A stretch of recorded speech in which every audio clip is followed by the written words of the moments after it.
There are many conditions that affect humans across the world. When the famous actor Robin Williams passed away and the information about how that occurred became public, many people were made aware of this condition called Lewy body dementia. My guest today, Elizabeth Nichols, lost her husband who had Lewy body dementia.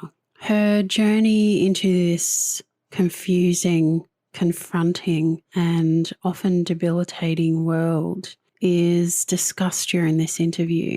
And like many people who are thrown into being a carer for their loved ones, we discuss the ups and downs.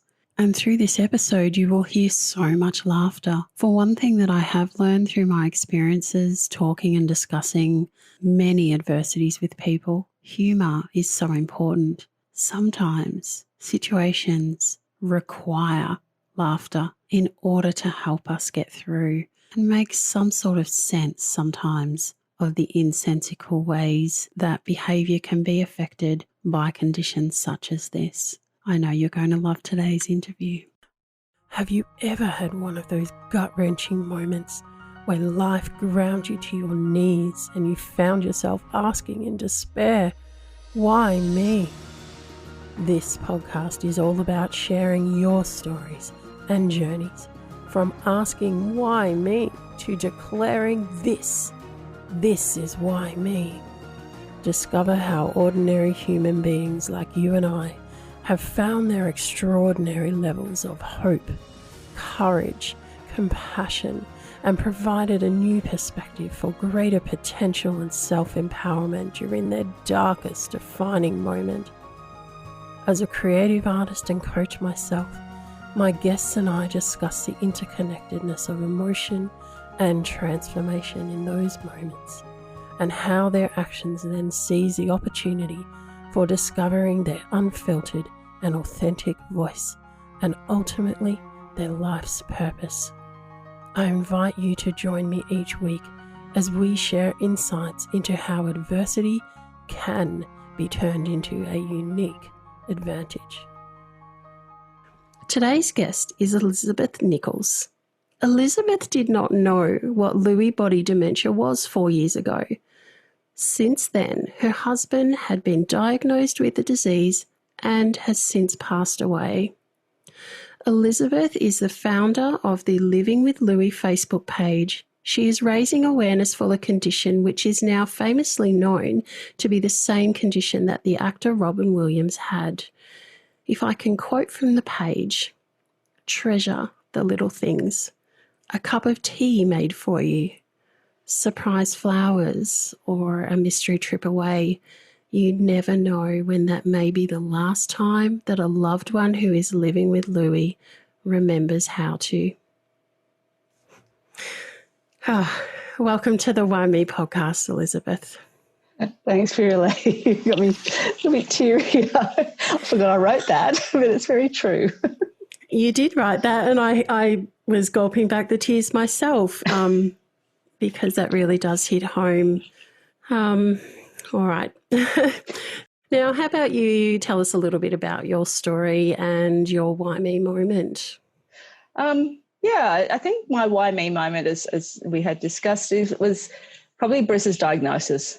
In 2011, he started to show some changes, but the doctors just diagnosed depression and anxiety, which is something Bruce had never suffered from. He was always the life of the party, always full on, nothing could really get him down unless he upset somebody, because he hated upsetting people. He's definitely people pleaser. And he started to change, but as I said, we just kind of thought, that's what it is. And we finally changed doctors, and they thought it was Parkinson's. So we went down that path. He had no Parkinson plaques in the brain after the MRI. So we went off to Westmead Hospital and met with a lovely Professor Duggins, who went through a whole heap of testing. And at the end of the day, he said to me, look, I'm 99% sure it is Lewy body disease. So from that point, I went, cool, we've got a diagnosis. Let's deal with this. Let's fight it. Let's get over it. We came home. We live in Barrel, so it's a decent drive. And all the way I'm thinking, what the hell is this? I've never heard of it. And I got home and Bruce went to bed because he was tired after the ordeal. And I jumped on Dr. Google. Not a good idea. And found a heap of stuff and just went, oh, my goodness. Like, this is something I can't fight. There is no fight with it. I just have to accept it. So, yeah, I did very much why me, why him? You know, Bruce was, as I said, a very gentle soul. He would do anything for anybody. He'd bend over backwards to please anybody. He was very active in the community.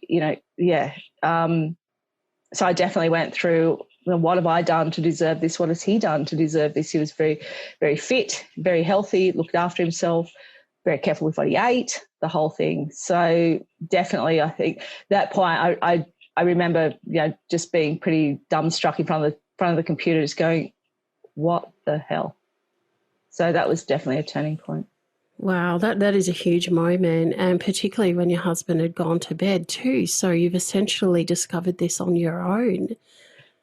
And I couldn't tell him because I knew that it would play in his mind, and it would, if there was any hope that he might be able to deal with this rationally or what have you, that would have been done. So I had to kind of hide it from him as the severity, because by that stage he kind of was probably 50% lucid at the time. So, yeah, he didn't have that capacity to really understand, but he knew there was something very wrong with him. Yeah. So what sort of symptoms are we talking about here, Elizabeth? In the beginning, it was very much confusion. He would be presenting, because he was a speaker, a coach, a trainer, brand development, the whole thing. So he would actually be talking to people. And I had a couple of people come up to me going, Bruce did our conference or did our meeting today. I had no idea what he was talking about. And I'm like, that's unusual. But, I hate stress and, whatever. And then it developed a little bit later where he was very confused. As I said, he would make a cup of tea one day and the next day have no idea what the kettle was for. He would, as it progressed, I'd be in bed and he'd wake up and look at me and go, you can't be in bed here. You've got to get out. Elizabeth will be home in a minute. And if she finds you in bed with me, she said, oh, my God, you got to, and actually would forcibly remove me from the bedroom. Wow. So little things like that. I'd find him at 2:00 in the morning in basically his pajamas, standing at the front gate waiting for somebody to pick him up to take him to this very important meeting he was going to. Little things like that. Bigger things where he would actually, we've got a big mountain behind us and he would climb that and want to throw himself off it.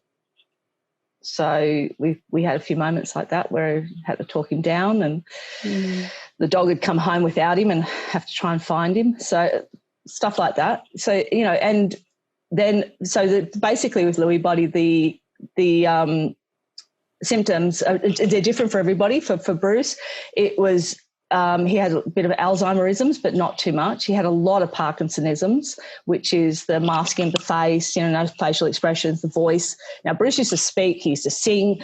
He went through a muffled, could hardly understand him, mumbling type of voice. He used to be really strong with his gait. He was shuffling. But then the hallucinations and the paranoia kicked in. They were fun. So, yeah.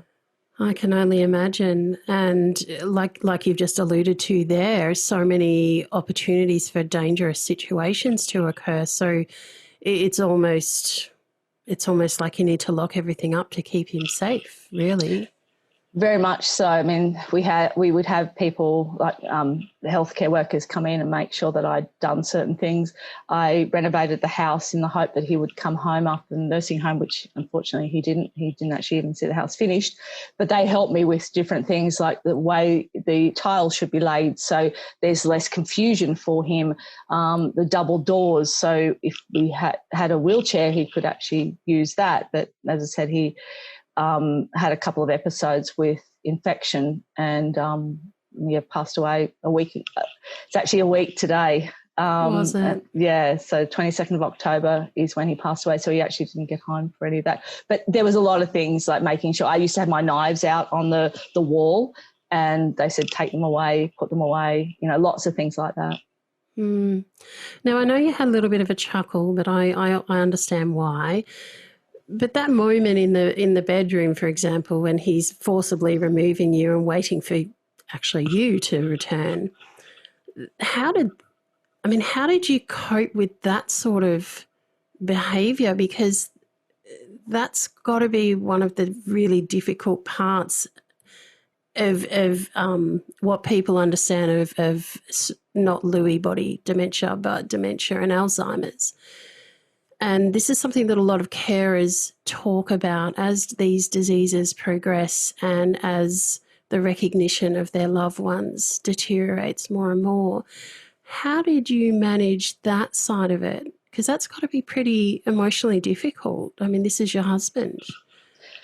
Yeah, I think I was lucky to a degree that it was very rare for him not to know me. He might not have known I was his wife, but he knew who I was most of the time. When he was at the nursing home, I'd turn up and he'd kind of wave like, I'm here. And all the staff would laugh because, he was in high dependency and not a lot of them could do that.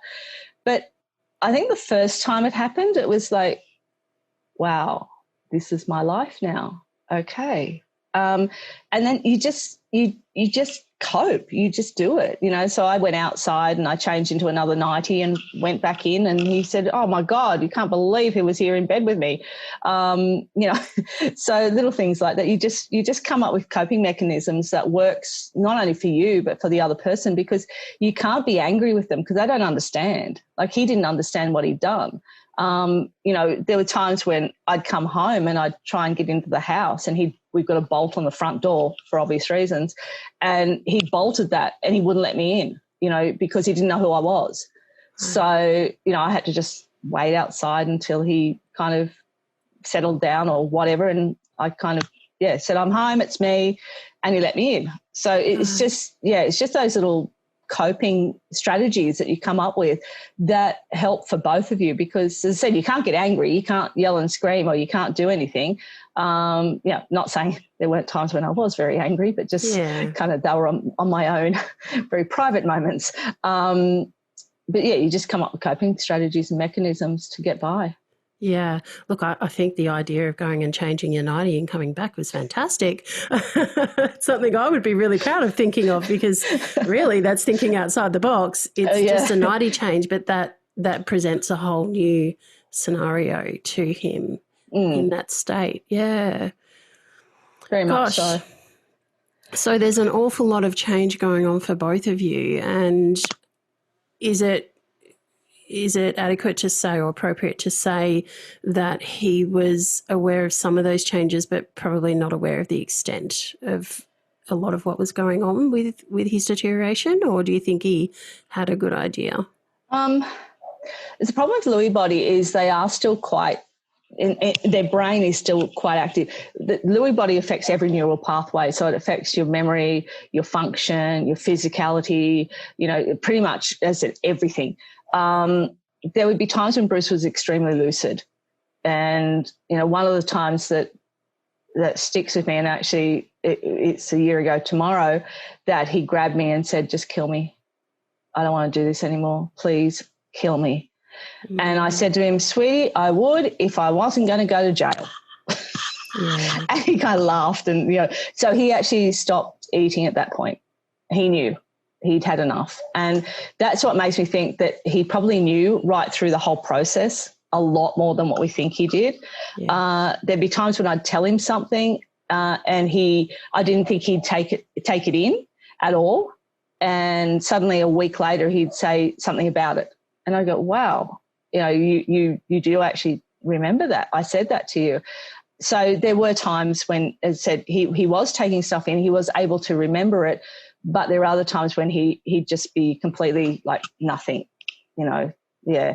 He used to sing in a band, and I actually found some of the old recordings. So I played it on, I had his phone at the home, and I got him some Bluetooth headset, and I played it through that. And I remember that his face lit up and he went, oh God, he goes, he's a really good singer. It was actually him, 30 years earlier. So, he'd actually really liked listening to his music, and that that reconnected him a little bit, but later on he got confused.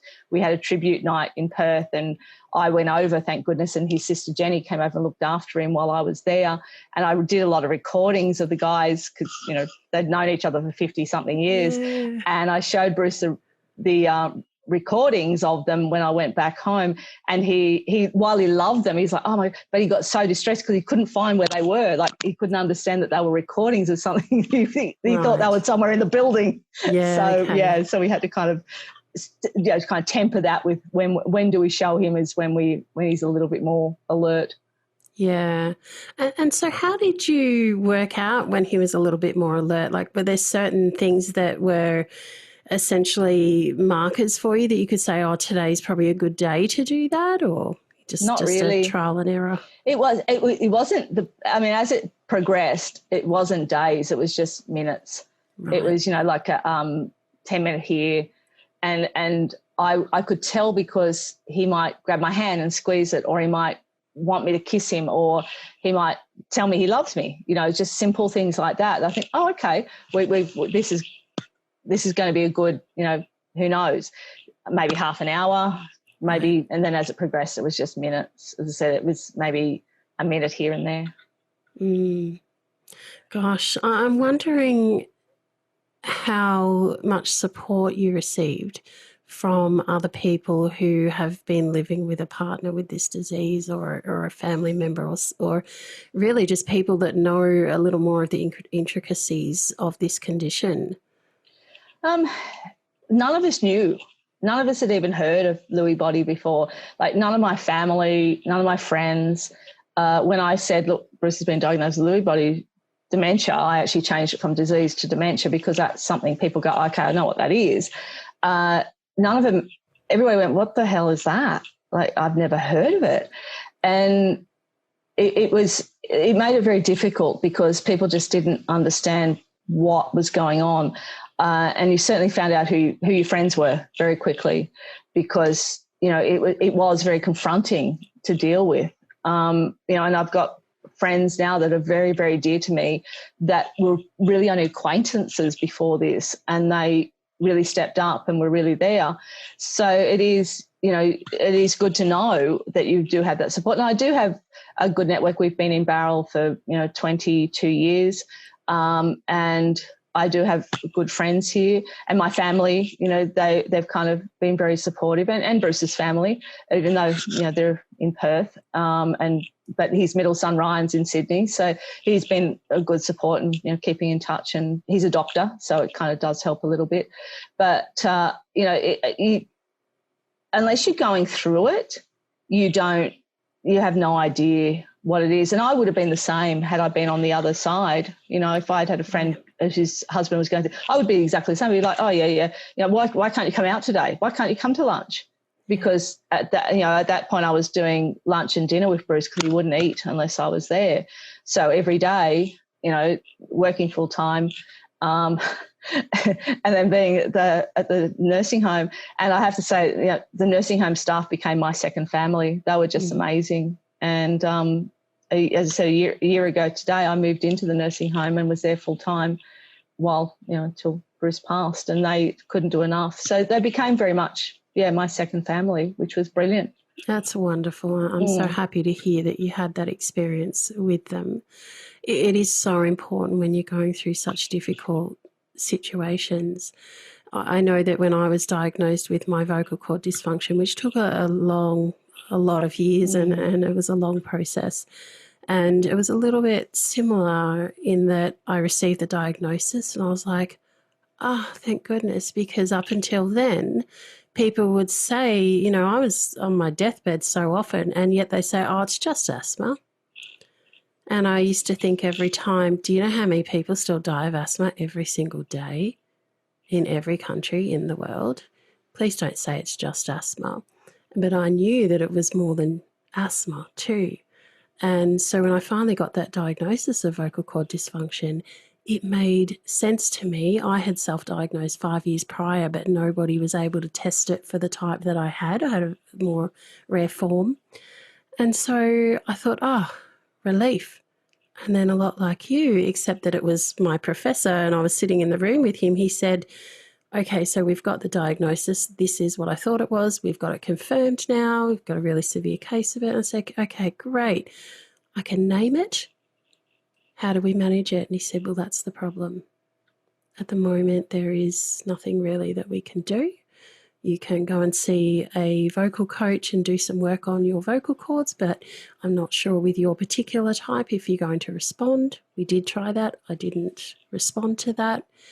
And at that time, there was no cure and no treatment. And so it was a similar sort of a situation of going, well, okay, so I've got a diagnosis, but where does that leave me? Yeah. And in a similar way, I would present then still at emergency. And even though I had my diagnosis, the next thing was, well, what's that? So then it was, well, how do I rock up with, a manual for vocal cord dysfunction every time I go to hospital to try and go, well, here you go, because I can't talk at that point. Here you go, read that. This is what it is. So what I used to say was, call my professor or call Monash, they'll tell you. Yeah. And it's getting a lot more known now, but I think awareness is a really important thing with a lot of these diseases. And unfortunately, for so many conditions, until we know someone or we've got a diagnosis ourselves, we're often not aware. It's just not in our sphere of awareness. Yeah. So what led to starting the Living with Louie page? It was more driven because when I like I said, I went into Google and we met with what was called Alzheimer's Australia back at that point. It's now Dementia Australia, and we kind of got a bit of input and comments and all that type of stuff. But I'm a fairly independent person, so I don't like to join things. And they were saying, come to this and do that. But at the time I was 45 and Bruce was 65. I didn't really see us as fitting in with the kind of, and it sounds awful, but the 85, 90-year-olds that were actually doing this. And it took me a little while to kind of come to terms with that. So I thought, well, if I'm struggling to find information, then other people would be as well. So I kind of started the Living with Louie page, and then I thought, oh, this is silly, what am I doing? But then I started getting comments and questions and people asking for information. So I thought, well, okay, if this can help one person, then it's worthwhile. And so, yes, so I do links to other Lewy body pages. There's some great associations in America and in the UK. We unfortunately don't have a standalone one here. It's under Dementia Australia and they do great work. So my aim is to actually have a conversation with them about setting up a standalone Lewy body Dementia Association here, and kind of fundraising and things like that. So modelling on the US and the UK, and that's the plan going forward. But that's where the Living with Louie, there's a lot of sad stories that I can't even start to go down that path. I'd be a mess in about 10 minutes. But there's a lot of funny little stories too, that I thought, well, it's not all bad. There's things that you can appreciate, which is what the post that you read out earlier, said, kind of like, oh, gee, I did write that. And it brought back a few memories. But, there are funny things. Like this morning I was just thinking about Christmas 2 years ago, and I thought, what did Bruce buy me for Christmas 2 years ago? And sadly, it was a lot of angels. Oh, was it? Yeah, a lot of like angel statues and angel wings, and they're up in the attic. And I just went, oh my goodness, like you just think of little things like that you reflect on later and you think, gee, I wonder if he knew. Because last year, I always said my first Christmas without Bruce, I would not be here. I just didn't expect it to be last Christmas because we were planning Christmas. We were on our way to organising our Christmas lunch and what the family was going to do, what was happening. And then literally 2 weeks later, we were planning the funeral. So it was that quick. So I was here last Christmas, but I'm not here this Christmas. Yeah. So, yeah, it's kind of you reflect on a lot of things like that, you try and look for the positives. But I did wonder if he knew even then that that was going to be his last Christmas. Yeah, it's an interesting question. It's a little bit like the why me question, really, in that are we ever really going to get a solid answer? Not a solid one. No. However, when we look back and reflect, we can often connect different things and say, maybe. Very much so. I know I've asked, and I've actually had a friend who's going through not similar, but, a bit of a life-altering situation. And, they're saying, like, why? Why did this have to happen? And I said, sometimes there's just no answer.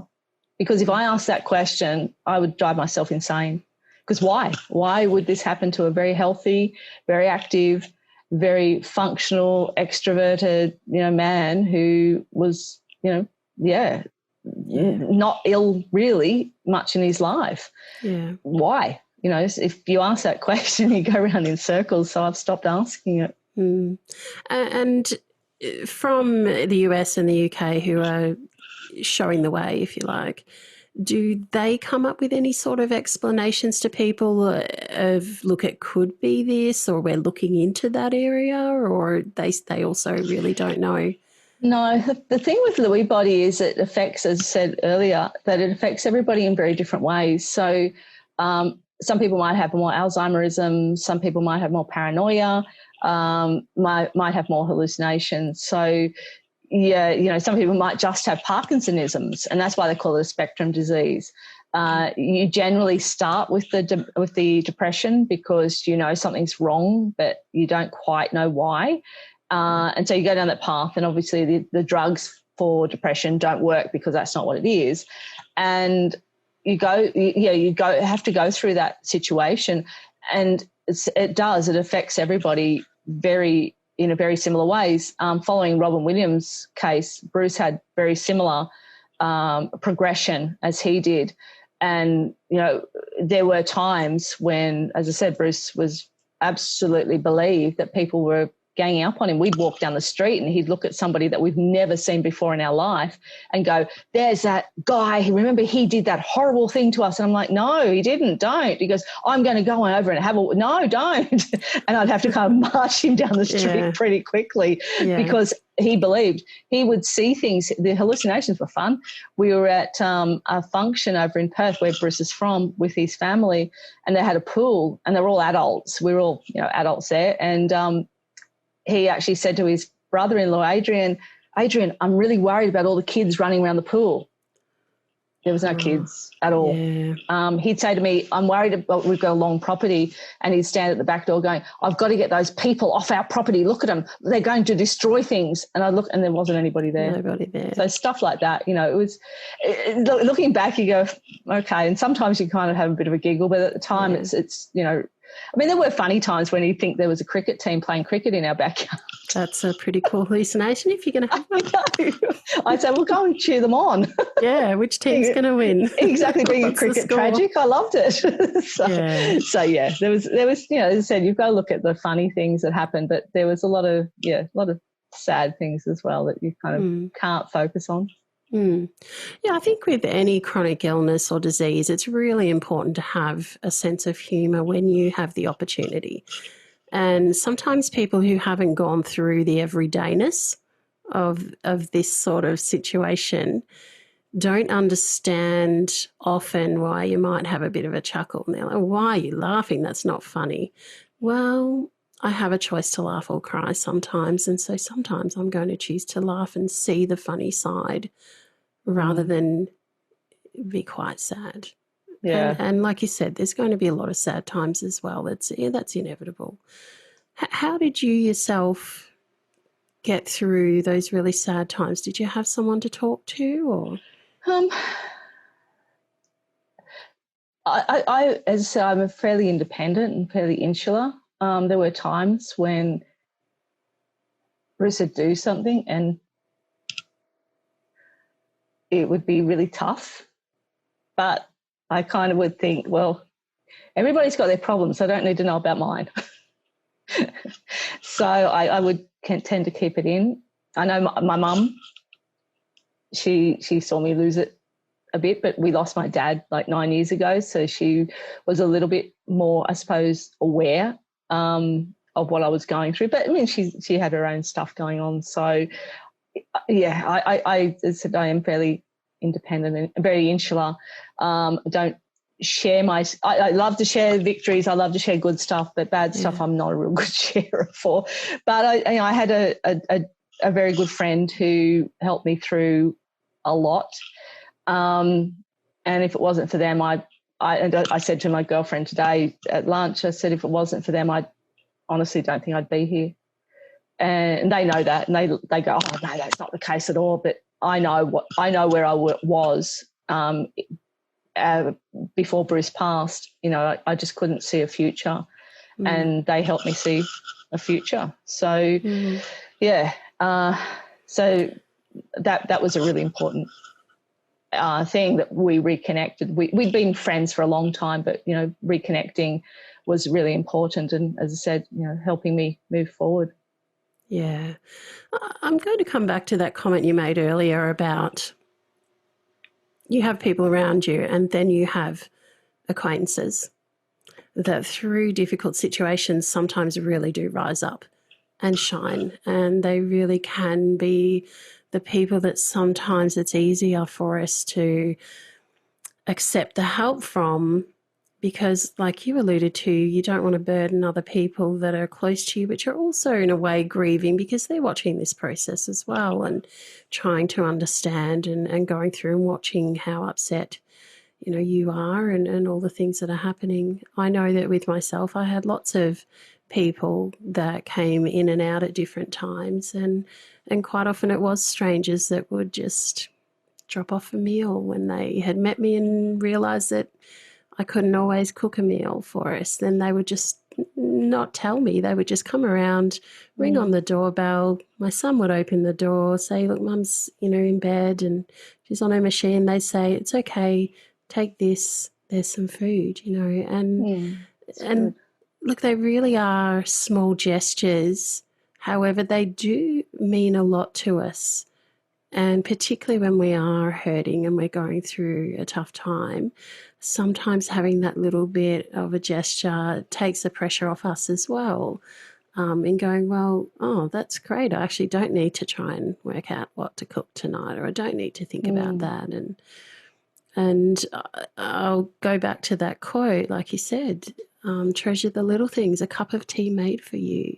These are simple things that we can offer others that do mean a lot in those moments. Yes, as I said, you just don't know, because one minute Bruce would make me a cup of tea and then the next day have no idea how to. Poached eggs, he used to make me poached eggs every weekend, and suddenly he'd be looking at me going, what are poached eggs? I'm like, what? So stuff like that, and then you just realise, it's gone. And it's no coming back. I mean, you've been through a lot yourself. You know what I'm talking about. So yeah. It's something that when you can live through it, and when you get to that point of acceptance and seeing the lessons, being able to look back, connect a few things up, and go through that immense growth that occurs through that process. It is very difficult to go through. However, sometimes we develop into people that have that deeper connection with ourselves, and sometimes other people that we wouldn't have had without that experience. And you've lost your husband. Nothing is going to replace him. However, the comfort of knowing that something is going to come out of this whole situation, sometimes that can be the one thing that can help us to move forward. Very much so. I think the connection that I have with people now is a lot stronger. I've got my girlfriend Susie, who, she was a client, and we've been friends for a little while, and she came back into our lives when we needed to sell our house, an investment property, and she was just there all the time. She, like you said, bring food. She when Bruce was in the nursing home, she visited at least 3 or 4 times a week. She still comes over once a week now, just to bring a snack and, a glass of wine and have a chat. And, she's become like, my closest friend, and I can tell her everything and anything. And she saw it all. My other girlfriend, Sophie, she was working with me at the time, and her dad actually had Lewy body dementia. So she knew at firsthand what I was going through. And I remember we would be sitting in the office here, and Bruce would come in and he would stand at the door and just stare at me. And I'd say to him, "You can't stare at me all day like this because it's really off-putting." And he'd say to me, "Why not?" Yeah. And Sophie nearly fell off a chair laughing. She goes, "He's got a point. Why can't he?" And I'm like, "Oh my God, you two." So, as I said, there was people like that. And as you said, the people that just, a friend of ours turned up after Bruce passed and knew I had people here staying with a heap of sausage rolls and, other stuff that, look, I know you've got people, this might just help. They're beautiful. Might steal a recipe. But, there's been a lot of people like that over the while that, kind of would just say, "Oh, look, there's something on your front doorstep when you get home." And it's people that you don't expect. It was, for me particularly, as I said, I really found out who were my friends and who weren't, and who could cope with this and who couldn't. And it was sad, but, it was you let people go during this because suddenly there's something more important that you have in your life that you've got to deal with, and you move forward from there. Yeah, I think you bring up two really good points there about letting go. This is a process that you learn through this journey. There's lots of different ways that you learn to let go. You're letting go of the person who's deteriorating in front of you and will be there for moments, as you said. However, the majority of times that's not going to be the case. You need to let go of who you were with that person very much before so. This disease had changed them. In saying that, before I ask my next question, actually, I've forgotten what the second thing was, so I'm just going to go in and ask that question because that's my train of thought at the moment. I know that through the immense battles I had to fight to still be here, and through being in those situations where I was literally choosing the fight to stay, I could have very easily just let go of my own life, and there were lots of reasons that I chose to stay.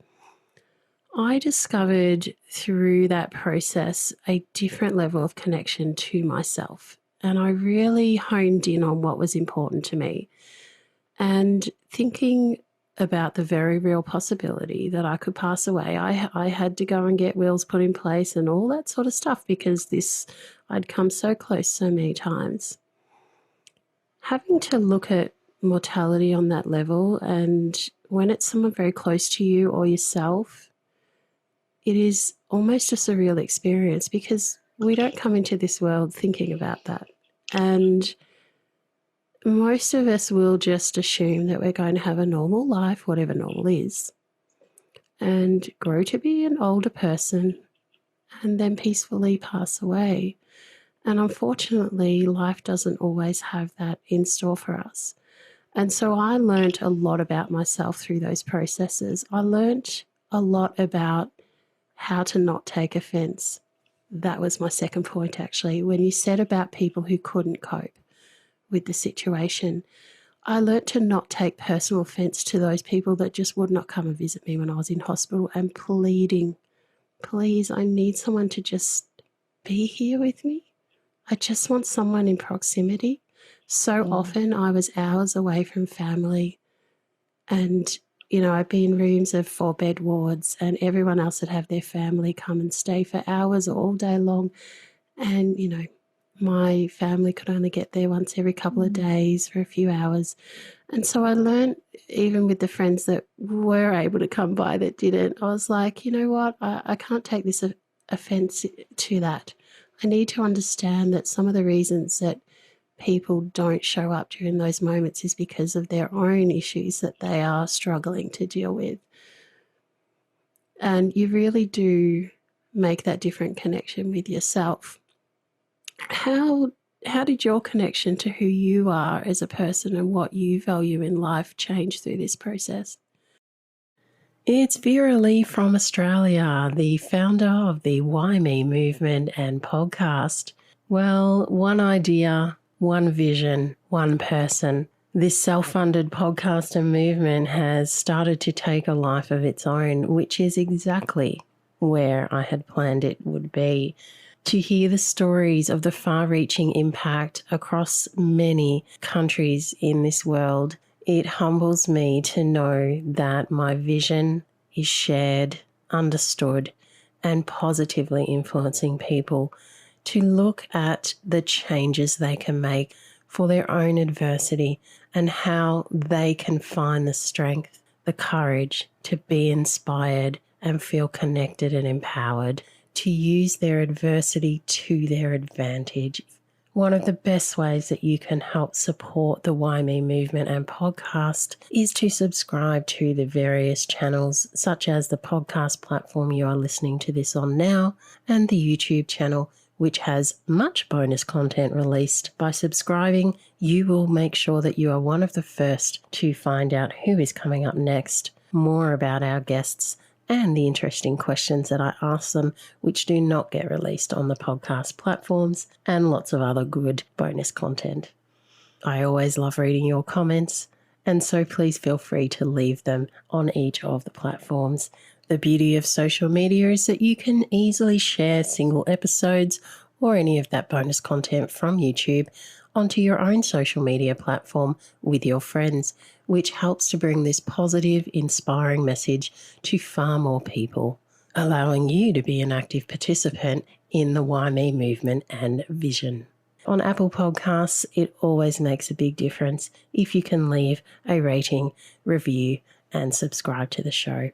Let's get back to today's story. Big question. It is a big question. Knowing where I've been and where I'm now. I think I remember we had our 10th wedding anniversary, and we were in New Dalballston back in our garden, and we had there still is a photo of us cutting the top of our wedding cake that we kept for 10 years. Oh, gorgeous. It was still there. It was meant for christening, which never happened. So we cut it then, and there was a photo. And I remember looking at the photo quite a lot and thinking, I have no idea who that person is. As in yourself? I disconnected from that person so much over the years that I was really struggling. I literally would look at it and go, who is that person? And then when going through everything with Bruce, I took a back seat because Bruce was the main breadwinner. He was the owner and I was the backup, and I supported him. And suddenly I realised I can't do that anymore. I can't rely on him. I have to actually do something that doesn't need him. So I went back into event management, and we worked on that. And up until early this year, that's what I was doing. But I'd worked out after Bruce had passed, I woke up and thought I could do anything and I could be anywhere. I could go anywhere. My life was so constricted by Bruce in many ways for so many years that I just hadn't realised it. And I remember, so I spoke to my friend going, oh my God. And so that led me on this journey that I've really only probably come out of last week, funny enough, of how about I do this? How about I do that? Maybe I could do this. Let's try that, and it woke me up. It woke me up to go when they said, okay, I said, I've got this great idea. And they said, okay, what's today's idea? And I went, oh, yes, I am doing that, aren't I? So it led me down a path, and they helped me to, mentor me through what I was going through to work out what I wanted to do with my life, and led me kind of, I started with the coach. I thought, oh, right, well, that's what I was doing with Bruce. I really enjoyed it, was the coaching and the training, facilitating. So kind of went through that, and then ended up again, going round in circles a little bit. And then I did some more training, and I did a diploma in leadership and management, and, kind of lots of study and stuff like that. So it was probably only last week that I actually stood up and went, no, this is what I want to do. This is where I'm going, and right, time to kind of get onto it. So it has been quite a while of going through that. And now I look back and I think I'm probably more authentically me now than what I have been for probably 20 years. Yeah. I've done a lot of work, a lot of personal development, a lot of courses, a lot of emotional intelligence work, a lot of reading and studying. And I think now I'm actually at that point where I think, there's still work to be done. Yeah. It's a lot of work to be done. A lifelong learner for me, I think. Yeah. But at least I can look at that photo now and think, I'm back in touch with that person. Yeah. Wow. So you've almost gone on a seeking journey with that sudden freedom, and let's call it freedom without being insensitive, because that is the case. And I felt very much like that once, luckily for me, there did become a treatment available. And so my life did pivot and change, and my health did improve significantly. And I started to slowly get my quality of life back. And a lot of people who would meet me now wouldn't know what was wrong with me. Absolutely. I didn't until you explained it. I think it's amazing, the journey you've been on. Yeah, so I've sort of gone through that process of feeling so trapped in my own body. And it was almost like my body was a prison. And for me, when I initially started deteriorating, I was put on prednisolone. Oh, yes. And high doses. I know that drug. Oh, yeah. And so in the end, it was 14 years that I'd been on this stuff. And for the majority of those 14 years, I was on 50 milligrams a day. Now, there were periods every time I had an exacerbation, I'd be on 100 or 200 milligrams a day. I mean, that's just insane doses, right? But at the time, that was all they knew what to do, because, again, a lot of my diagnoses weren't there, and they just didn't know how else to help me, and that essentially kept me alive. So there was this drug that I was taking that was exploding my weight. I got to 196 kilos. That's just huge. I was so sick that I was bedridden, and I'm taking all this cortisone. And what cortisone does for most people is their appetite is insatiable. And so you overeat in quantity. It doesn't matter that it was good food. You'd overeat in quantity because you just could never feel satisfied. And then couple that with the inactivity and everything else. I really felt so trapped in my body. And, I had one of those moments where I looked at photos of when I was younger, and I didn't recognise who I was at the point in time. For me, I recognised who the person was in the photos, and it was almost like an opposite dysmorphia to what a lot of people who have anorexia and bulimia, they see themselves as larger than what they physically are. Mine was almost the opposite. Here I was getting a shock every time I looked in the mirror, because there's this huge person trapped within this prison of a body that was so ill, and yet mentally I still felt like the fit, healthy young girl that I used to be. And so that was a really weird sort of sensation to have to live through. You can imagine. And it's interesting when you go on this personal development journey and you become a seeker of information, a seeker of growth, because it's very addictive once you go, oh, wow, this feels good, I'm learning this and that now makes sense, and gosh, I want to know more. And you're like a sponge, you're like, soak it up, bring it, throw it at me. And it's such a good thing, but it's also the more you know, you need to know. And so I do also identify with the lifelong learner. And I think sometimes this is something that gives us purpose too. I mean, if we didn't continue to learn, well, what are we achieving? Yeah, sometimes? Very much so. Yeah, very much so. It does. It opens up your potentiality very much so as well, because you're suddenly aware. It's like being, consciously aware that you don't know it all.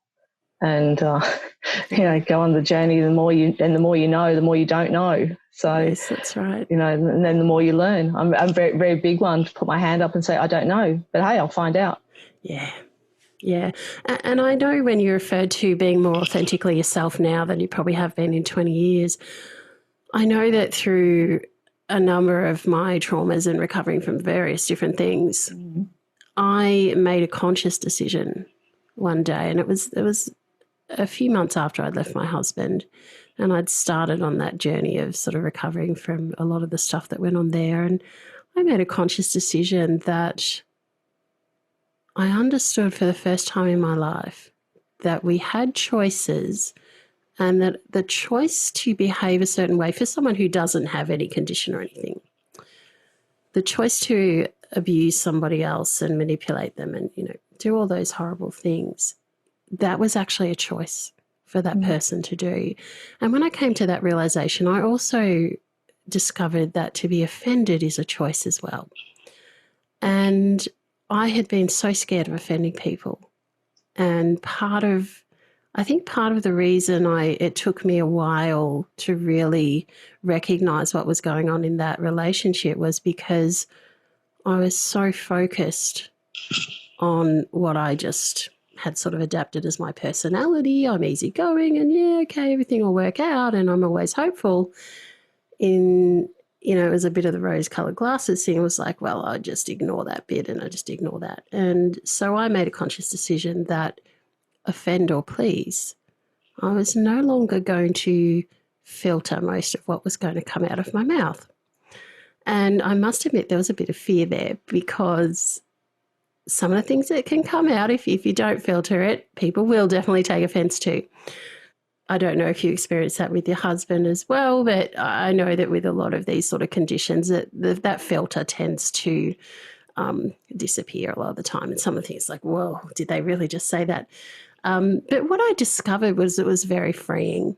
And because of the sort of personality I am, usually if people got offended, it was actually about them and not what I was talking about. And it helps you live so much more authentically when you get to those moments in your life where you say, you know what, if I'm going to feel really fulfilled with how I'm living my life, I may as well do it the way that I need to. Very much so. I know one of Bruce's things, I used to come home from, like if I came home from a meeting and I'd be annoyed at somebody because they did something, he'd say to me, so what did you not like about them that you don't like about yourself? I'm like, oh, good one. I'm like, oh, I hate you. And then I'd say, well, they made, and he'd go, wait, nobody makes you feel anything. That's about the time I threw a shoe at him. I'm just annoyed. But it's very much about, projection of what other people are dealing with. And it is, I had an episode last week with somebody who got very upset because of a decision I'd made. And ordinarily I would have, like you, I would have been like, oh dear, quick, ring them back. I'm sorry, I'll change my mind. I won't do this. I won't go, blah, blah, blah. And then I thought, hold on a minute. This isn't about me, and this is them dealing with the decision I've made. Yeah. And as it turned out, in the end, they were fine. They once they understood and they, realised the reason why I'd made that decision, it was fine. But previously I would have bent over backwards to make sure that they were happy, and probably would have changed my decision, which would have cost me in the long run, because then I would have been annoyed that I'd missed out on what was going on, and I'd made the decision based on somebody else's need and not my own. So I very much agree that, you can't live your life for other people. You've got to actually do what's right for you. And that's something Bruce did teach me, is that life is short. And if you're going to live it for other people and not for yourself, there is a degree where, okay, we all got to live together. So you can't just go out and go, right, I'm going to do this because this is what I want to do right now. So there is that balance. But, in the main, if you really want something, it's okay to go for it. It doesn't mean you have to be obnoxious and rude or, aggressive or disrespectful. It just it just means that you can still go for it, but do it the right way that is fair and reasonable. We have a rule in this house, well, of firm, fair and friendly. That's it. There is nothing else. And respect is actually one of my key values. So I completely agree. It's very easy to fall into that trap of people pleasing and, if I do this or if I say that, they won't like me. And, with my behavioural profiling background, I'm kind of pretty much a level across the board. So, I'm kind of a little bit schizophrenic in that regard, because part of me is like, I'm just doing it because I want to do it. And the other part goes, hold on a minute, but they won't like you. But then what if you upset somebody? So it's like this whole fighting in my head all the time. Yeah. But it is important to do what you need to do. And I found that with Bruce, it became a lot easier to set boundaries, which I really struggled with before that, because suddenly I did have somebody, it's like having a baby, like having a small child. Yeah. You live your life based on what you need to do to get by at that time. And I'm sure, as I said, with what you've gone through, Vera-Lee, that you've had pretty much the same experience where actually I'm not going there. I'm not driving an hour and a half to go and do that right now because I've got other priorities right now. And as I said, people don't like that sometimes, but that's what it is. Yeah, that's it. And I'm thinking of a particular friend that I have dropped out of contact with, which is mostly because of the distance. Once I moved to where I am now, quite a few hours away. However, there were other things that were starting to wear a little thin from my point. Once I embraced that it was so important for me to not put everybody else first, and it was literally the oxygen mask on me first, because a lot of the time I was literally relying on oxygen and CPAP machines to keep my lungs going. It wasn't for sleep apnea. It was to keep, the lung therapy and to help force the air in and out. And even so, and living so far away, this particular friend would often request that I would drive down and still do all the driving and do everything. And look, there were different reasons for that, and I always understood that, but it got to a point where I said, I'm sorry, I just can't. And literally it was just too much for me at that point physically to manage those long drives. And I used to work for myself quite a few years ago when my son was young. I had a very good business and I had to walk away when I got too sick to work. But up until that point, it was a very, very good business. However, very long hours. And again, through that process, it was all a learning curve. It was all about sometimes you've just got to experience things, and sometimes you've just got to get to those rock bottom moments to jerk yourself into awareness to go, oh, this really is creating more issues for me. I really do need to be accountable for myself. And I was very good at helping other people be accountable to themselves. And yet I was exceptionally good at taking on the responsibility for how other people responded to me. And then, at one point I was like, no, those boundaries are really important. I need to clearly communicate them. And the pressure relief was huge, absolutely huge. And sometimes I think a lot of those breathing attacks, because I was just so stressed about how to try and keep everybody else happy and going, oh my gosh, like really? Can you see what you're doing to yourself?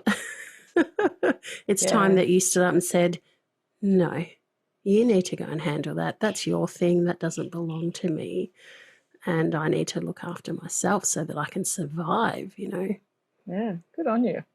It takes a lot to do that, because, it does, you get the objections from people because they don't understand. So, good on and you. particularly people who have known you a long time, because it's like a family dynamic, isn't it? If you're one way and that's the only way they know you, and then all of a sudden you have this shift. And a lot of people who do get very much into the personal development, once they have that awareness, you can't unaware yourself. So you can't sort of go back and you're like, well, this is really good stuff. This is really helping me. I'm feeling so much better about myself and about everything through this. So I'm really loving this. And what happens with that immense growth is there becomes a point where you're aware of the chasm of difference between the people that you used to be at that same level, and all of a sudden You're just on a different thinking level. And it's not about a higher level or lower or anything like that. It's just a different wavelength. And all of a sudden, because they haven't got that awareness yet and you do, you start to see things from a different perspective. And it sort of creates that natural separation, I think. And I think a lot of people are grieving the loss of perhaps who you were when you start changing. Very much so, I think. I think that is good analogy actually, because I know for some people we kind of have a conversation and I can see them looking at me at times going, who are you? When I say certain things, or I don't get upset. You know, something will happen and they'll ring me and go, oh, so-and-so did such and such. And I'm like, yeah, so? Yeah. What's the problem? Oh, well, okay.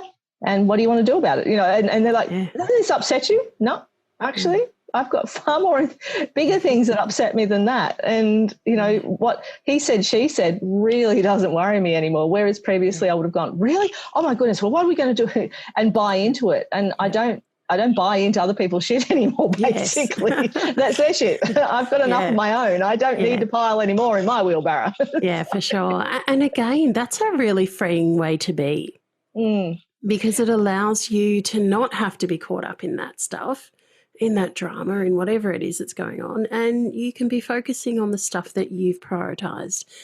That's the stuff that is life-giving to you. That's the stuff that's fulfilling you. That's where you're putting your passion. And so come back to the friends thing.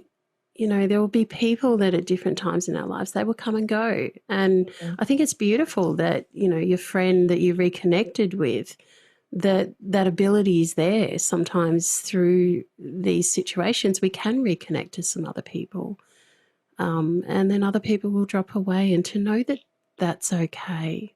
Yeah, it is. And for some of my friends that did drop away, it took me a little while to kind of come to terms with it, because it was very sad and it hurt.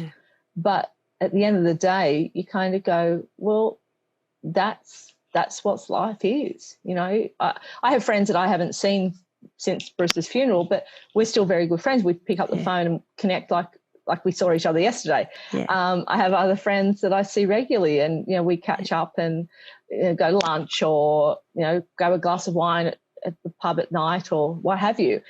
You know, probably, you know, once a month or something, but it's really a nice thing to do. And you kind of come away going, yeah, you know, it's hard.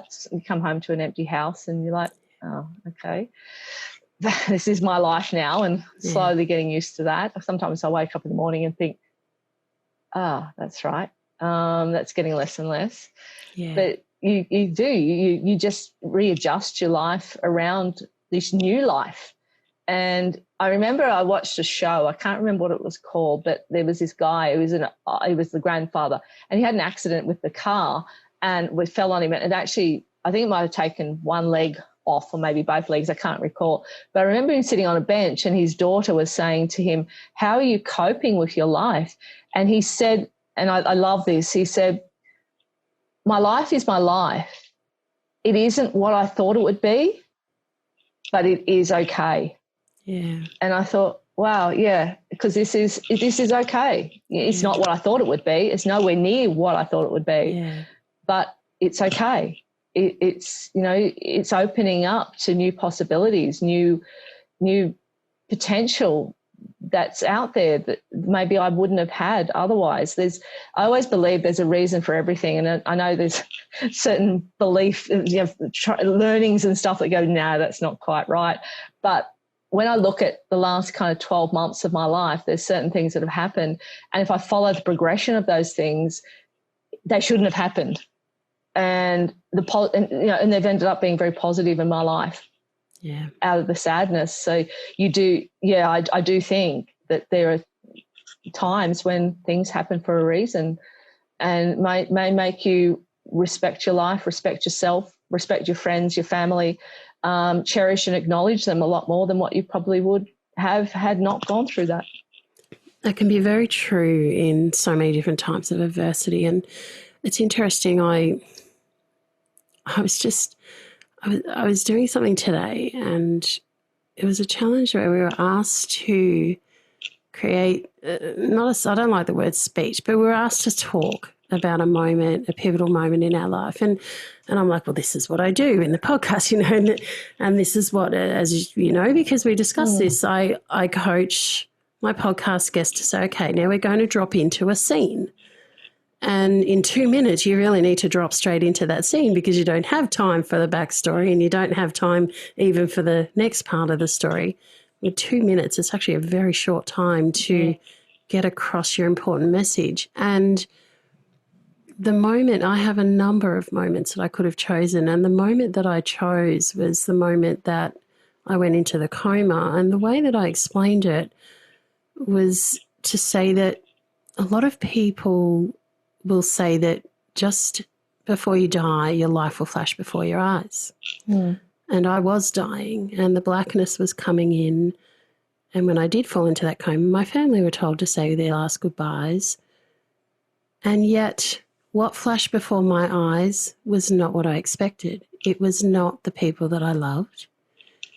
It was not my best memories and achievements and all of those things. It was not any regrets. And in one way, that's really comforting because I know I don't have any regrets about all of the different things that led to all my different adversities. I've come to terms with everything, that it's all part of the journey, and I've taken lots of different things and very positive things out of it, and even if that positive was just growth. Personally, the interesting thing was what went through my mind was all of the adversities. And it was in that moment, that was the last time I asked why me, and I realised I need to start looking at these adversities and realising this is why some of this stuff happened to me, because I am strong enough to get through it. I'm strong enough to then help others who are struggling to get through some of these things. And that was a huge, huge moment. Very unexpected, not what I expected, because most people, that sort of accepted assumption is that this is what happens. You think of all this stuff. I was like, well, that didn't happen to me.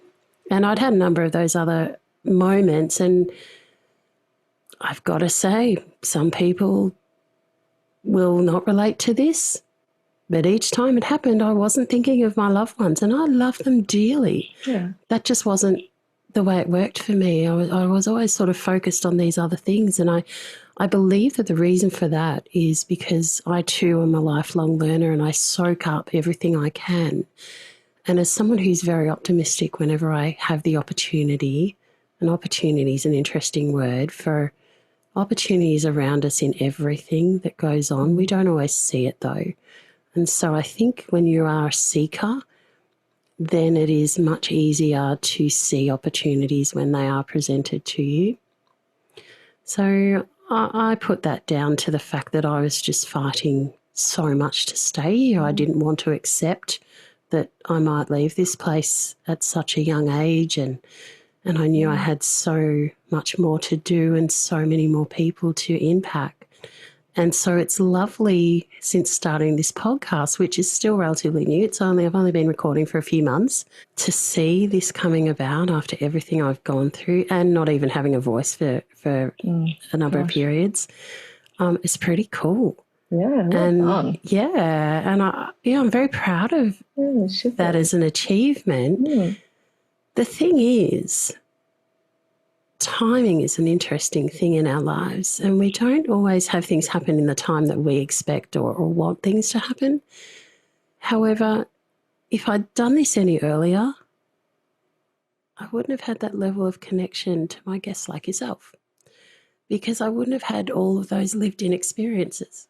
And I wouldn't be really clear on what was important to me and the sorts of things from interacting with so many people in so many different situations in life and so many adverse experiences in their lives. Being able to sit with emotion takes a lot of practice, I think, and particularly when you're talking about sadness and you're talking about grief and trauma and extreme happiness and the roller coaster that is chronic illness and deteriorating diseases. I know what it's like to be at a certain level and deteriorate. I see that happening regularly. And so you really do become connected to yourself on such a different level. It allows you, when people are open to receiving that, to connect on a much deeper level with other people as well. Yeah, I think so. I would agree with that. Just with what I've gone through, it's funny because I'd listen to people and they'd talk about their past, like similar to you, and I think, wow, gosh, these guys are so strong, for what you've gone through. And it's funny because I always dismissed my story because it wasn't any big deal. You just do what you got to do to get by. And it was probably 2 months ago that somebody said to me, this is a story. This is what has changed you, and this is what you need to share. So from there, I've been a lot more active on the Living with Louie page and doing things like this to raise awareness, and really trying to get out there, because as far as I was concerned, to me, it was just life. It wasn't a great achievement to get through. It wasn't that I was so strong and brave and all the things. People would say that to me, oh, you're the strongest woman I've met. And I'm like, no, I'm not. Gosh. You just go through what you go through. It's not, really, like, people have gone through 1,000 times worse than what I have, like yourself, to go through what you've been through and to come out and be so, amazing like you are is a true testament to, your courage and your strength. I look at my situation and think it's just what you do. But the number of people that said to me, but you stuck in there. Well, it was my husband. Like, what else would there wasn't even, I can't even believe that people would think that you would walk away from it. But people do, though. Yeah. I know. My girlfriend had a situation where her friends of hers, I don't know, mothers, fathers, whatever it was, the husband got ill and the wife left him. I'm like, oh my gosh. Yeah. So it wasn't even. I even to this day, I could not even imagine doing that.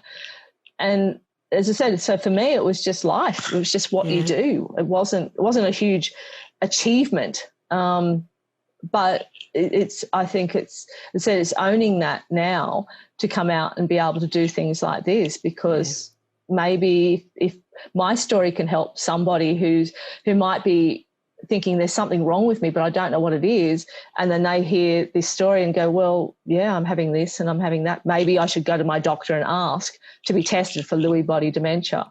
Yeah. And I've actually had 3 people through the Facebook page tell me that that's what they've done. Wow. From learning about the story and what I've shared via that, and via other things that I've been doing as well about raising awareness. So that is really, feels like it's worthwhile. Absolutely. And I'd like to ask you a question. This is a very direct question. Can you see the strength in what you saw as the normality of just getting through those moments in your life? I don't see it as strength. I see it as commitment. And for me, if I commit to something, then I'm all in. It's a very strong thing for me. If I say to somebody I'm going to be somewhere at a certain time, I'm there, unless something drastically happens, but then I'd let them know. So being strong, I don't see myself as strong. I mean, there was a lot of times when I really wasn't. I mean, fetal position in the kitchen some nights, actually nearly every night. Yeah. Anger, a lot of anger, to have to help your husband get dressed, help him shower because he didn't know how to turn the tap on. Yeah. Not being here for certain things that I wanted to share. So, a lot of anger, but a lot of sadness. So strength isn't what I would describe it as, because I don't see myself as being strong. Yeah. I don't see myself as weak. No. But I just see, as I said, see it as the commitment to see it through and do the right thing by the person I thought I would spend the rest of my life with. And, and he didn't do anything to deserve this. There is nothing that can cause Lewy body. It's not like he didn't smoke, he didn't really drink. He started self-medicating when he knew something was wrong with himself and he didn't know what it was. So, alcohol played a big part in it later on. It's funny, once he got the diagnosis, he didn't touch another drop of alcohol ever again, which is really bizarre. Yeah. I just saw it as, look, we're in this together. We've just got to get through it together. So, thank you for sharing that. See, I see strength in that, and I know a lot of other people would too, and I'll explain why. And strength is one of those words that you can interpret it in many different ways. And so I'm going to bring a new perspective to this, in that simply showing up, and I use that word simply for a very purposeful reason. Sometimes it's the simple things. So simply showing up is strength in itself, because sometimes that's going to feel very overwhelming, and some people will struggle to do that day in and day out. And the thing is, you did that. And so people on the outside looking in will often see that as strength. Does that make sense? I think it does. It's that that's probably the thing. If I was to ask somebody to describe 3 words about me, I think the first one would be strong. And I don't agree. I don't really agree. But yeah, people looking in just don't. They see what they see, and there was a time when I just couldn't deal with it. I couldn't get out of bed. I just could not face my life without Bruce. And I remember, as I said, my friend who was mentoring me, he phoned me and said, just get up. That's all you've got to do today. Just get up. You don't have to do anything else. Just get up. Yeah. And I went, he goes, you can do this. You've got this. Just get up. And I did. I got up and, then the next day it was like, okay, now you're up. Take Darcy, and the dog, take Darcy for a walk. It doesn't have to be long, just to the gate and back. It's little things like that. So it was step by step. So I suppose going through that, I kind of know I fell apart quite a bit, and it was very hard to admit to other people. There was only one person in the world that I could admit that to.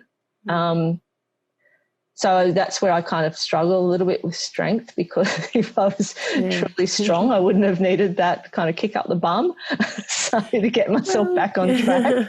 I think strong is a very subjective word, I think, for me. As I said, it's very much commitment. Determined would have been probably another word, and that's what got me through that kind of week or 2 weeks to go, okay, now that I've made the first step of getting out of bed, let's move on with this. And it was a little bit each day, picking up the phone and making a phone call. That was hard, because I didn't know what I'd say. I didn't know if I'd fall apart. I remember I had to go to the lawyer's office and basically sign Bruce out of the world. I'll never forget. It was so hard. It was like he never existed, taking him off the deeds of the house, his driver's license, everything, the will, the lot. And, my dear friend Liz, who was our lawyer, or still is my lawyer, she just left me in the boardroom sobbing my heart out for about half an hour. Yeah. So, you have moments like that that you kind of look at it and go, well, it's not really being too strong there. No, and yet there is strength in vulnerability too. And I've learnt that. I've certainly learnt that too. And I mean, you probably can't see, but I've had tears running down. I keep wiping them off. That's what I'm actually doing. I have tears the whole way through this. And I got to a point in my life where I recognised that allowing myself to feel those emotions, they don't paralyse me as much anymore. And even that level of vulnerability is a strength that I never used to be able to see in myself, that I now do. Yeah. No, absolutely. It's vulnerability. I've learnt the power of being vulnerable, doing things like this, actually opening up. It's a very new thing for me because I shut myself down so much, because that was a coping mechanism. I feared at one point that if I started to cry, I would never stop. And as I said, there was this one person in the world that I could tell all this to, and it was saved my life, basically. Yeah. What a beautiful relationship to have with somebody. I mean, really, at the end of the day, it's up to us to make the choice. However, if you have that someone that you can be completely honest with of exactly where you're at in those moments, and they are able to help you through that literally will save your life. And at the same time, you're giving them the gift of being able to provide that support too. So it works both ways. Even in those moments when you feel like you're not giving anything, you're giving that gift of them being able to help and have such a massive impact on you. Yeah, it is something that's coming back now, and we talk about a lot of different things now. Yeah. So and as I said, having that support locally here as well, with people that do just pop in, as you said, drop a meal off, or say, hey, what do you feel like for lunch? I'll go and get a snack, or bring over wine, or things like that. It really does make a difference. Saying to my girlfriend Chris today, we had lunch, her and her husband, and I said to them, without this type of connection with these guys, I could go days and not see another soul. Yeah. I'm on Zoom calls with work, and I'm, all that type of stuff, and I'm, have regular phone calls with certain people, but physical, actual face-to-face, I could go days and not see or see anybody. And I've really tried to make sure that I don't do that, because I am very I like to be connected with people, and it is important to me. So even if I go to Coles or Woolworths, with Bruce, I know a lot of the staff, because he'd go up there and they'd try and help him because they understood, and they'd have my number, so they'd ring me and go, Bruce is here. What is he actually here for? Sometimes I had no idea he even left the house. So I'm like, okay, I don't know, maybe strawberries and chocolate sauce. That's what he usually went for.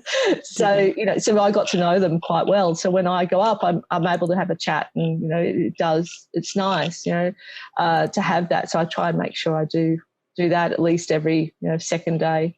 And then as Susie will call in, or Sophie, or Chris will phone up and we catch up. So it's good, and now that I can travel, being in New South Wales, we can travel and see my mum and my family in Penrith. It's good to be able to do that as well. Yeah, definitely. I wanted to touch on one more thing, and this is something that we did discuss in our conversation the other day. With the diagnosis, as you said, they do as much as they can, but the case is that they don't know 100% until they do an autopsy. Is that correct? That's absolutely correct. The testing is getting better. The testing is quite bizarre. Like Bruce had to go through about 2.5 hours of testing, and it's simple things like being able to do this with your fingers, because Bruce would do this, and as far as he was concerned, he was doing this. Okay. I'm just going to explain to people what you are, because this is a podcast. Oh, so you are opening and closing your hands and touching the thumb with the fingers. Yeah, very much like that. And so a lot of physical movements, being able to walk in a straight line, being able to remember 3 words and then recite them back a couple of minutes later, being able to use them in sentences. So there's a lot of that type of stuff that went on. And then at the end he said, look, I'm 99% sure, but I can't be 100% until Bruce passes and they do an autopsy. Thankfully, they didn't have to do that with Bruce. He didn't have that because he actually died of sepsis, because Lewy body, like most forms of dementia, doesn't actually cause death. Yeah. It's other related diseases, so pneumonia, sepsis, other infections is what they actually generally do pass away from. So that's a really key thing. And that's like with Robin Williams, everybody went, oh, well, he committed suicide because of the drugs and this and that. And that, obviously on the surface of it, that was the case. And because it was a sudden death, they did an autopsy and found it was Lewy body. And the reason why, just following his wife, Susan, who, we kind of connected a little bit about it all. And, the paranoia was so strong with Robin. He believed, like, very dear friends were stealing his watch collection. They weren't, obviously, or they were going to do horrible things to the family. There was that type of stuff. And so he knew, like Bruce, he knew that something was going on, and he just didn't know what it was. And for some reason, and there's no research on this, but this is just my observation, is Lewy body seems to affect very extroverted, out there people. I don't know why. It's just my observation. I don't think there's any scientific fact about it. But the way I noticed with Bruce, and actually has been said about Robin as well, is Bruce used to be life of the party. Like, you knew he was there. We'd be there. If we were sitting around the table and he got bored, he'd give us all pots and pans to make noise and music and sing and dance around the kitchen and stuff like that. Like, he was always full on. Honestly, he didn't stop. And he was, everybody loved Bruce because of that. And then over the time, he became a wallflower. He wasn't engaged with anybody. He found it very hard to talk to people, very hard to communicate. He found it very hard, very difficult to speak because he was mumbling, became very softly spoken, whereas, God, there'd be times when I say, oh, Bruce, can you just shut up for 5 minutes? I just need to think. I don't need to hear your voice for 5 minutes, please. Now I look back and think, oh, God, I'd just love to hear his voice for 5 minutes now. Yeah. That kind of is how it affects people. And that's how I always explained it to doctors or researchers that we were going with is, Bruce used to be life of the party, and now you wouldn't even know he was in the room. Yeah. Yeah, it's a very noticeable shift in personality, in mood, in everything. I can't imagine how difficult it would be because, as you said, it affects your whole nervous system. Like it's everything. And having had my nan who lived with us, and she had Parkinson's and she developed Alzheimer's. And in the end, I believe dementia as well. I'm not totally aware of everything because my mum, this was all very, very upsetting. And so my mum struggled to talk about a lot of what was going on with her mum. And so sometimes I wanted to know more and I would ask questions and I just didn't get answers. And I learned that was okay. But watching my nan deteriorate and the things that she would do, and gosh, I'm a bit the same way. Like, I remember so many such funny situations and so many wonderful memories I have. And then there's the other side, there's the frustrating side. And she would incessantly play. She loved Cliff Richard. I used to like Cliff Richard. She had this hooked on version of Cliff Richard, which there was literally not even a pause between the songs. One rolled into the other, and she would play this thing for weeks on end, and we all just had to let her do her thing. And, I get it. As a teenager growing up, it was difficult, frustrating. There was all these other things. And yet somehow in the middle of all of that and watching that, I loved her just as much throughout the whole lot, and something in me just recognised that those times were special. And I do treasure a lot of those memories. It is an interesting thing, though. You do see the personality changes, and it's something that's difficult to watch. And I think my mum was protecting us. I wanted to go and see her when she was in the homes, and Mum wouldn't let me. Yeah. And for a long time, I was actually quite annoyed and angry about that because I loved my nan and I missed her, and I recognised as an adult, which I was by that point in time, I was an adult, but I recognised why my mother did that. But I think that was perhaps more about where my mother was with having to try and deal with all of that.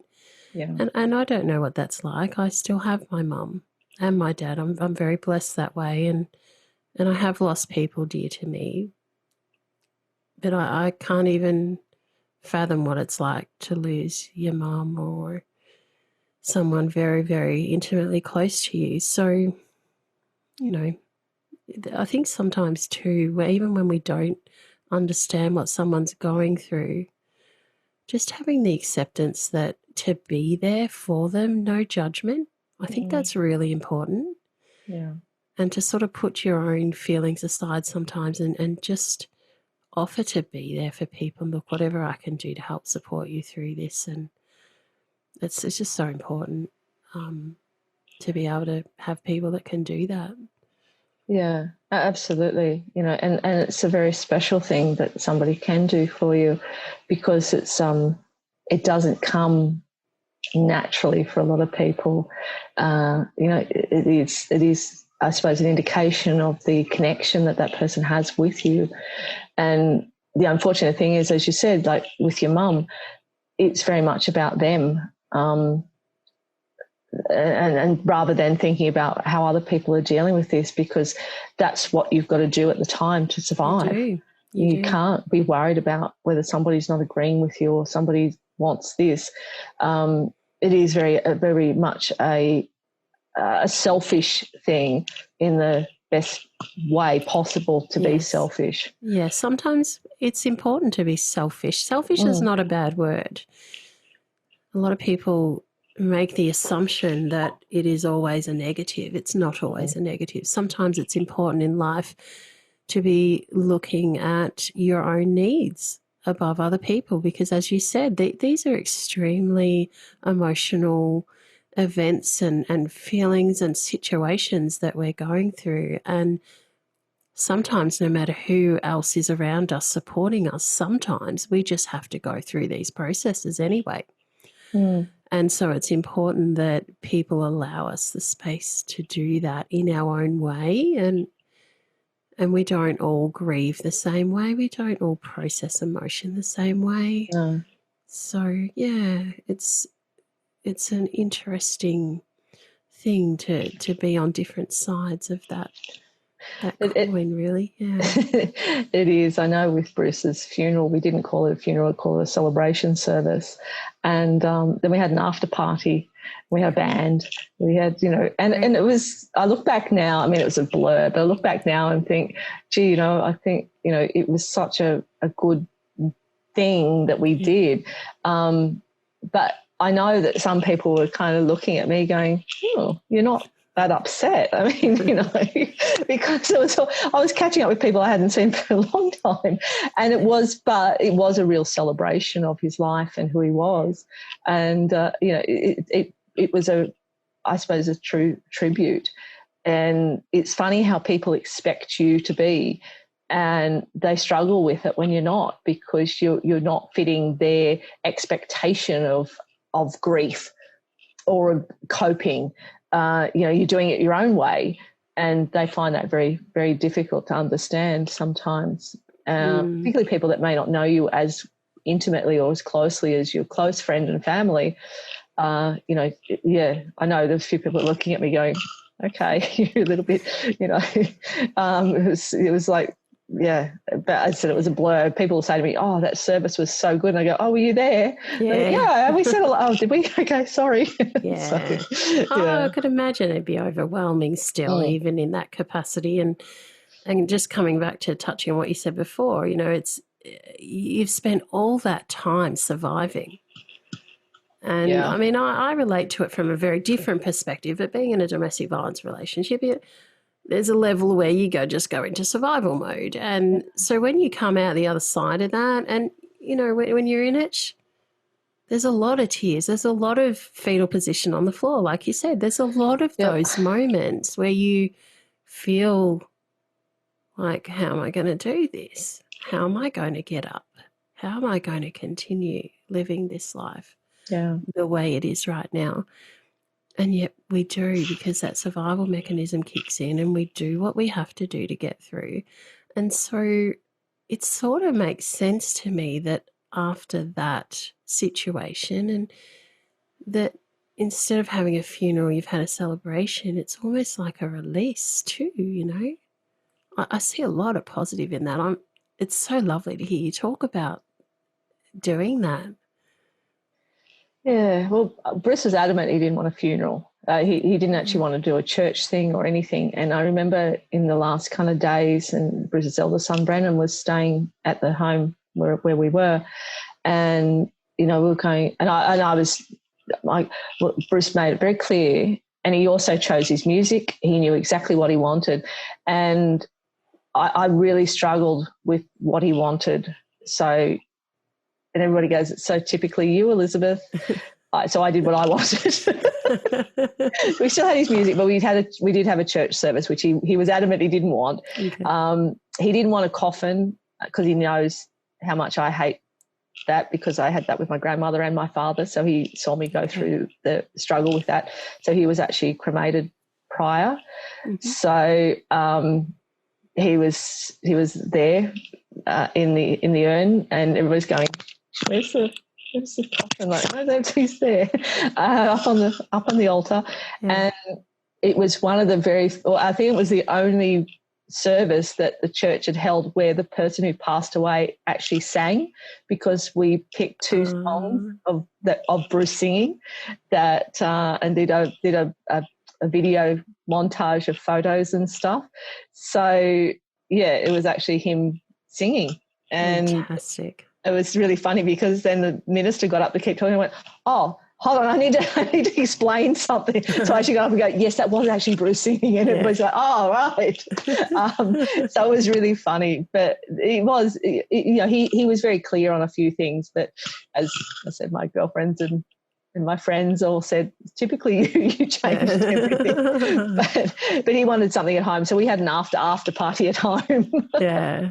Oh, that's so cool. Yeah. So I love that. Yeah. And I love that you played two of his songs too. I mean, let's just go back to before the symptoms. He was the life of the party, sending himself off. That's pretty cool. Yeah. It was quite funny. I did the montage, and his best friend kind of said, send it to me, because he was in Seattle and couldn't come out. We did a tribute for Bruce in Perth in the end of August, and Gary had come out for that, so he couldn't come out kind of, you know, 6-8 weeks later. He was actually coming out for Christmas and was hoping to have some more time with Bruce, but unfortunately that didn't happen. And he said, send it to me. So I sent it to him, and he's like, how do you feel? I said, I need to talk to you tomorrow. I can't talk to you right now. So it was actually really, really nice. Some of the photos were funny, and, you know, yeah, it was, you know, some of the 70s photos. But it was really nice to hear him sing, and everybody, like, yeah, really, really appreciated it and really enjoyed it and really connected with who Bruce was, rather than what he kind of had become later in his life. Yeah. It's so lovely. It really is. It's getting emotional just thinking about it again. Yeah, as I said, it's a week today, and you know, it's coming up a little bit. Some days it feels longer than a year, and other days it feels like last month. It's just weird how that happens, but that's some days, as I said, I wake up and it hits me all over again, and, you know, I'm a mess for the first half an hour, and then I've got to, like I was told to do, get up. And what great advice that friend gave you. Yes, absolutely. So, as I like to say, he knows where the bodies are buried, so he can say things like that to me.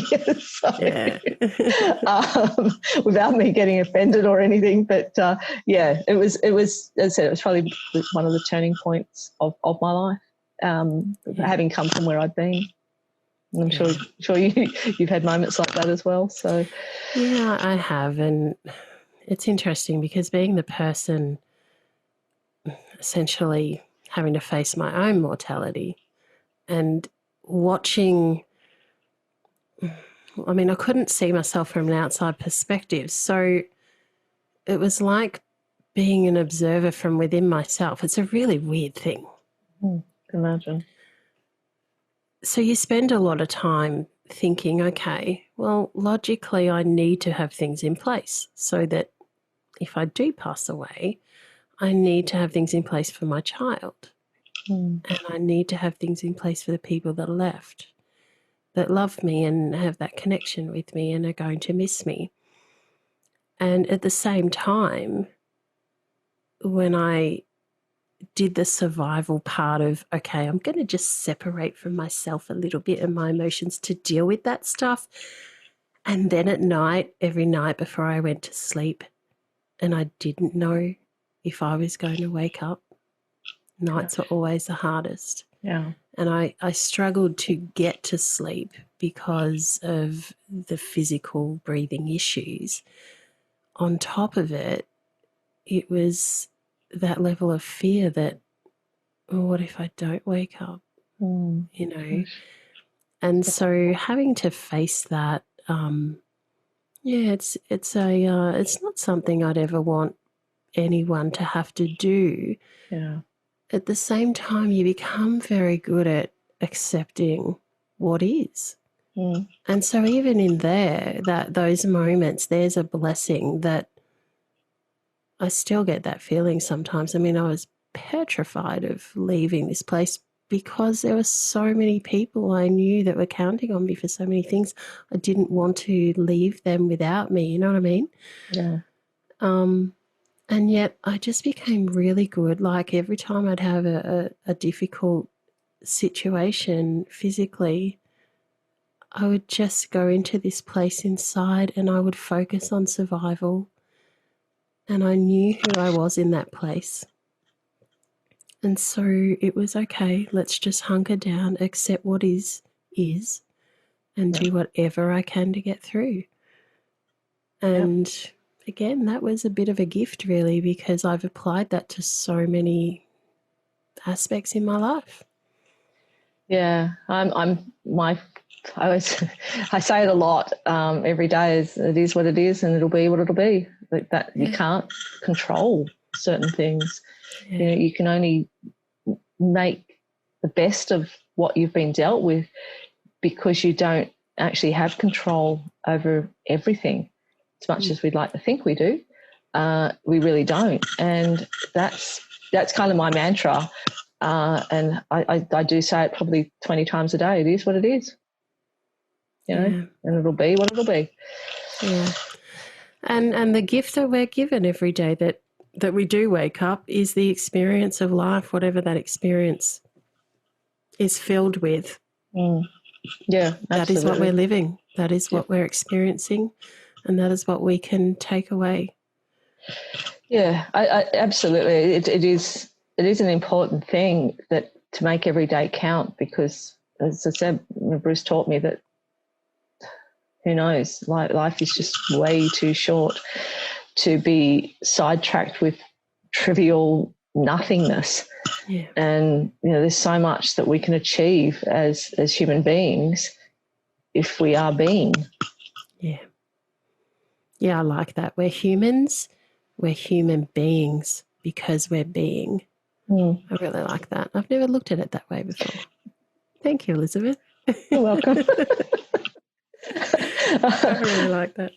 Yeah, as it is. I mean, we're just so busy doing, sometimes we forget to just be. Yeah. Yeah, it's very true. Well, I would like to thank you so much for coming on and sharing what you have tonight. And if people would like to get in contact with you, how can they do that? They can do that through the Living with Louie Facebook page. That messages me directly. That's probably the easiest way. And so Louie, just for people that may not know the disease at all, it is Lewey. So it's actually named after the professor who discovered the plaques on the brain, the protein plaques on the brain actually differed from Alzheimer's and Parkinson's and every other disease. So he actually named it, and that's why it's called Lewy body. So it's Lewey for Louie. And Living with Louie, if they message me through that page, it'll come to me directly, and then I can connect with them. Yeah, wonderful. And I will put those links in the show notes so people can click on them. No, that's great. Thank you very much. And I appreciate the opportunity to help raise awareness and help not only of the disease, but also the progression that it does take going forward. So appreciate it, really. You're most welcome. It's interesting. I started a vocal cord dysfunction awareness page back when I first got my diagnosis. And unfortunately, that went by the wayside when Facebook blocked me from my own accounts. That's a whole other story. God. Yeah, but I was connected to a lot of people in the UK and the US as well, and they seem over there.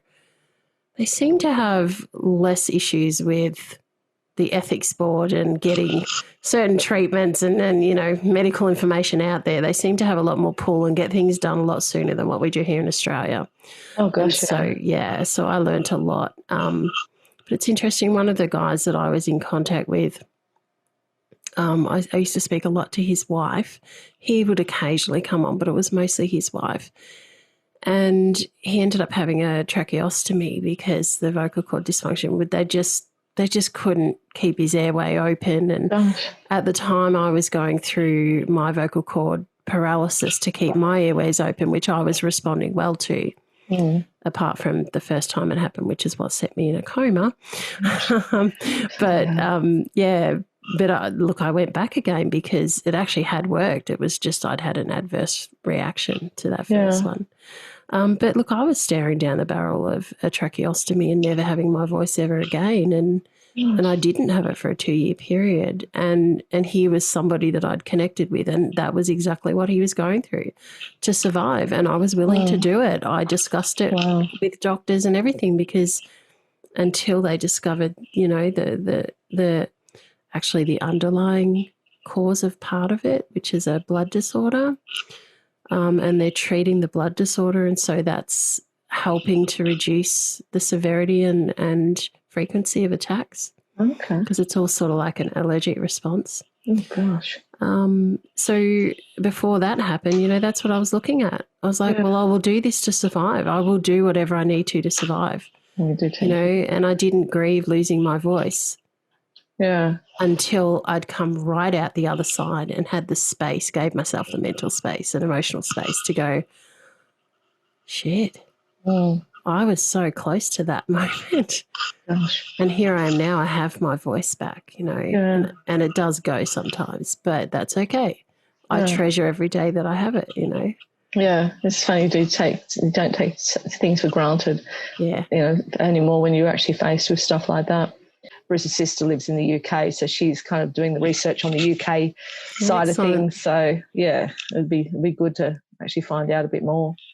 Yeah, absolutely. And look, there are so many conditions and diseases and afflictions that people have that are in this phase where we have a name for it, but there's, not a whole lot else known or able to be done, and things are always progressing, but there are certain conditions that get a lot more awareness and funding and everything than other conditions. And again, it's about accepting that and going, okay, well, it was a pleasure to have you on. No, thank you. I said I appreciate the opportunity.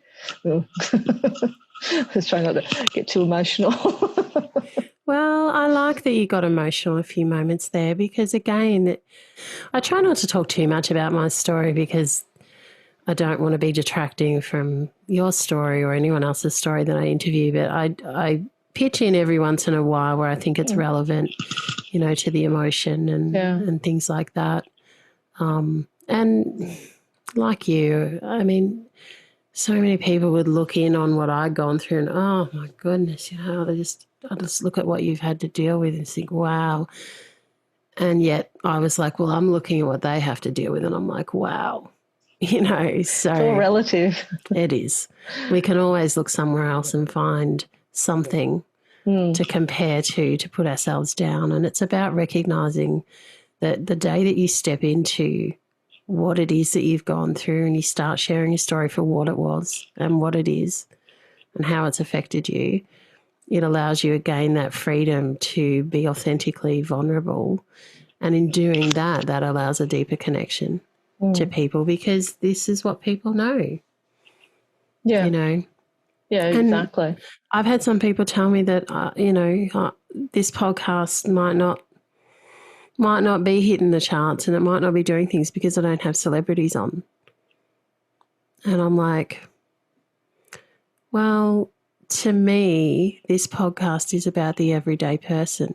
98% of my audience, if not 100%, although I do know at the moment it's not 100%, but most of my audience are ordinary people. And I consider myself an ordinary person. And so if I want to relate to my audience, am I going to speak to the 1 or 0.5%? Nope, I'm not. No, and exactly. I truly believe that in the moments of adversity, that is where we see the humans being, to use your term. They're the moments where people have the opportunity to step in and shine and show to themselves what they're worth, you know, and in doing that, there is strength and there is the ability to then relate to other people on a different level. Yeah, and absolutely. So that's the thing that I find really cool. It's championing. Oh, I've said that wrong both times. Championing. Yeah, that's it. The everyday heroes. Yeah. No, it's great. I've listened to a couple of them that you've posted, and it's really good. You connect with what people are saying because it is something that generally we've all gone through one part of it or another. Yeah, everyone goes through adversity, you know, and it was like, well, yeah, adversity is not about a scale. It's not about worse or better than or any of that. It's about that whatever you're going through at the time's hard and how do you get through it, and that having that experience allows you to have a way to connect to other people who've gone through a similar experience. Yeah, absolutely. Yeah, come out the other side. Yeah, that's it. Yes. Slowly coming out the other side. Yeah. And again, time for what we want to happen in certain times might not. Some things will happen faster and some things will take longer. But if you just accept the journey and the experience, it'll all happen when it needs to. Yeah. Yes. Yeah. So some things happen, as you said, a lot quicker than others. Yeah. And then you think, oh, that's why that had to happen then. Yeah, that's right. Hindsight. Oh, yeah. Fabulous. Yes. But again, you need to provide yourself the opportunity to be looking back at those things. Not everyone does. Some people just shut the door and walk away forever. And that's something that they will not get the full picture, the full perspective if they do that. And that's their journey again to walk that. Yeah. Everyone has their choices in life as to how they live it and experience it. And however you choose is going to be right for you, really, because that's your life and your choice. So yeah, absolutely. Yeah. It is. You've got to, as I said earlier, you've got to do what's right for you. You can't live your life because of somebody else or how somebody else expects you to do it, because that ain't going to work. Well, another story, more WhyMe moments and more reasons to feel inspired to change your adversity into your advantage. An integral part of the vision of the WhyMe movement is the ICE acronym. I is for inspire. When you feel inspired, you are more likely to take action.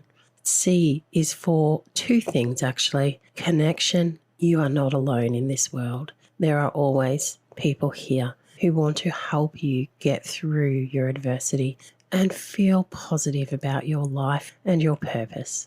It is also for courage. Courage, in my opinion, is feeling the fear and doing it anyway. And there lies the importance of connection. For sometimes we don't feel we have the courage to do things on our own. And yet once we have the emotional support of those people who we trust, it can help us to feel that fear and do it anyway. And lastly, the E is for empower. When we have that connection and the courage and the inspiration to know, get our clarity of purpose, well, that is when we feel empowered to take the action that we want to do to change some aspect of our lives for the better. If you would like my personal support in this area to help you get through adversity in your life, you can contact me at Vera-Lee Original on social media.